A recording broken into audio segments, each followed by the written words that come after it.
Teologi Proper, Atribut-atribut Allah, bagian 2. Keberadaan Allah, the existence of God.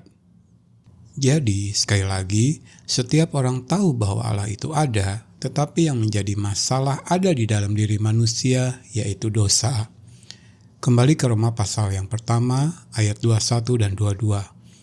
Sebab sekalipun mereka tahu bahwa Allah itu ada, mereka tidak memuliakan Dia sebagai Allah atau mengucap syukur kepadanya.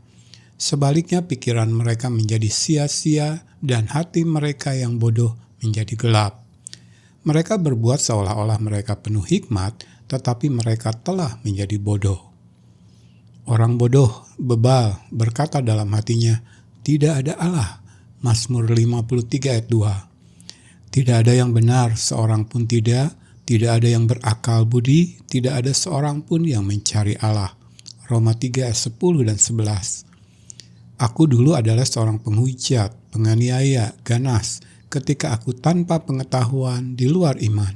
1 Timotius 1 ayat 13. Hati yang bodoh telah menjadi bodoh, bebal, tidak berakal budi, tanpa pengetahuan. Demikian Alkitab memberikan ungkapan-ungkapan bagi mereka yang tahu pasti keberadaan Allah tetapi menolak Dia. Di sini kita tidak sedang berbicara kemampuan atau kualitas intelektual atau kognitif manusia secara lahiriah, melainkan kondisi kerohaniannya. Kita tidak sedang berbicara kurangnya hikmat atau kepintaran manusiawi, melainkan ketiadaan hikmat ilahi. Manusia mati di dalam dosa. Dosa membuat manusia menyangkal keberadaan Allah. Jadi, walaupun manusia memiliki pengetahuan yang pasti tentang keberadaan Allah, tetapi mereka tidak memberikan respon yang benar. Mereka memutarbalikannya, menyangkalnya. Paulus menuliskan bahwa mereka menindasnya dengan kelaliman. Ayat 18. Jadi, pengetahuan itu ada, pasti ada dalam diri manusia. Tetapi manusia menindasnya, menekannya, mengenyampingkannya, seolah mereka berkata, saya tidak menyukainya, saya tidak mau Allah yang ini, lalu dia meminggirkannya dan menggantinya dengan yang lain, berhala. Kita kembali ke Roma pasal yang pertama, kali ini ayat 22 dan 23. Mereka berbuat seolah-olah mereka penuh hikmat, tetapi mereka telah menjadi bodoh. Mereka menggantikan kemuliaan Allah yang tidak fana dengan gambaran yang mirip manusia yang fana, burung-burung, binatang-binatang yang berkaki 4, atau binatang-binatang yang menjalar. Menelusuri balik sejarah keberadaan manusia sejak Taman Eden, manusia telah dan selalu tahu hanya ada satu Allah yang benar, tetapi dosa membuat manusia lari darinya kepada alternatif atau pengganti.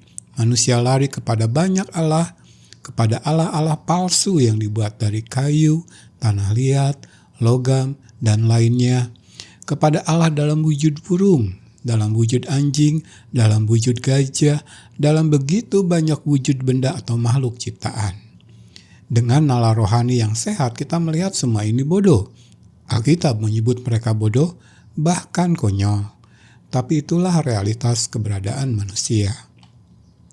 Di sini kita melihat justru peneguhan kebenaran Alkitab bahwa manusia akan selalu mencari sosok yang dianggap lebih tinggi keberadaannya dan kepadanya mereka menyembah. Kalau sosok Allah yang benar mereka tolak, maka alternatifnya lah yang mereka sembah, apapun itu wujudnya.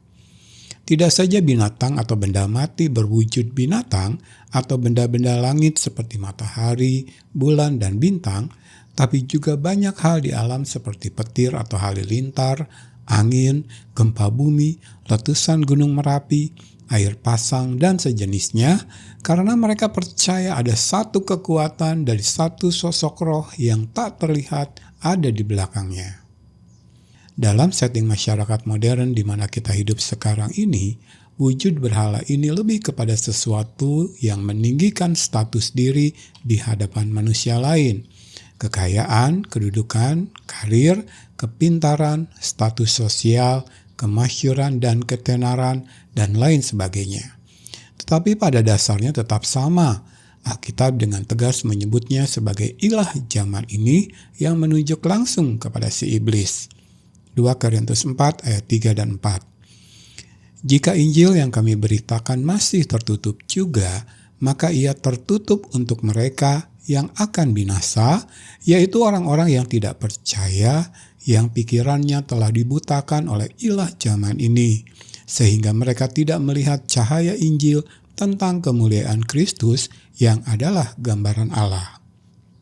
Lihat Matius 4 ayat 8, Yohanes 12 ayat 31, 14 ayat 30, 16 ayat 11, Efesus 2 ayat 2, 2 Timotius 2 ayat 26, 1 Yohanes 5 ayat 19. Sejak kejatuhan Adam, di setiap zaman dan masa, setan membutakan manusia terhadap keberadaan dan kebenaran Allah melalui sistem dunia, kosmos, yang diciptakannya. Tanpa campur tangan Allah lewat kesalehan hidup, manusia oleh dan dengan dirinya sendiri akan mengikuti dan terseret sistem dunia tersebut menjadi hamba kebobrokan moral yang semakin lama semakin gelap. Bandingkan Matius 13 ayat 19.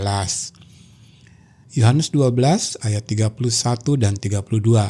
Sekarang berlangsung penghakiman atas dunia ini. Sekarang juga penguasa dunia ini akan dilemparkan keluar. Dan apabila aku ditinggikan dari bumi, aku akan menarik semua orang datang kepadaku. Yohanes 14 ayat 30. Tidak banyak lagi aku berkata-kata dengan kamu, sebab penguasa dunia ini datang dan ia tidak berkuasa sedikit pun atas diriku. Kata dunia di sini atau dalam bahasa Inggris world dan bahasa Yunani kosmos memiliki arti orderly arrangement atau tatanan sistem.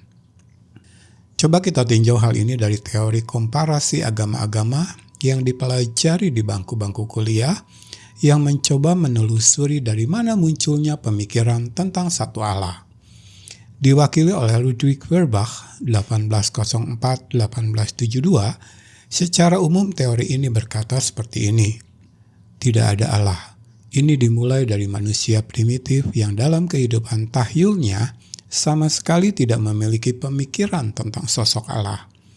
Dalam level kehidupannya yang digambarkan hanya setingkat di atas manusia goa atau bahkan binatang, dia melihat gunung Merapi meletus atau petir menyambar. Dalam ketahyulannya, dia mulai berpikir tentang keberadaan satu bentuk kekuatan atau sosok roh di belakang peristiwa-peristiwa alam tersebut. Maka dari tahyul berkembang menjadi spiritisme. Dalam spiritisme ini, dia menemukan banyak sosok Allah. Ada Allah Gunung Merapi, Allah petir, Allah matahari, dan Allah-Allah lain di belakang setiap fenomena alam.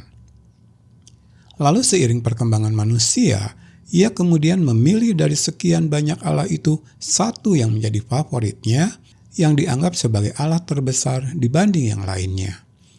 Dalam perkembangan selanjutnya, dia kemudian hanya mengakui satu Allah favoritnya tersebut dan menganggap yang lain sekedar roh lain atau setan-setan. Demikianlah, menurut teori ini, bagaimana monoteisme atau kepercayaan akan satu Allah lahir. Tentu saja iman Kristen tidak memiliki pemahaman demikian. Bagaimanapun kita bukan manusia goa yang hidup dalam tahyul. Kita tahu pasti tidak ada Allah, baik satu Allah maupun banyak Allah, yang bersembunyi di balik pohon-pohon, gunung Merapi, halilintar, matahari, atau benda lainnya.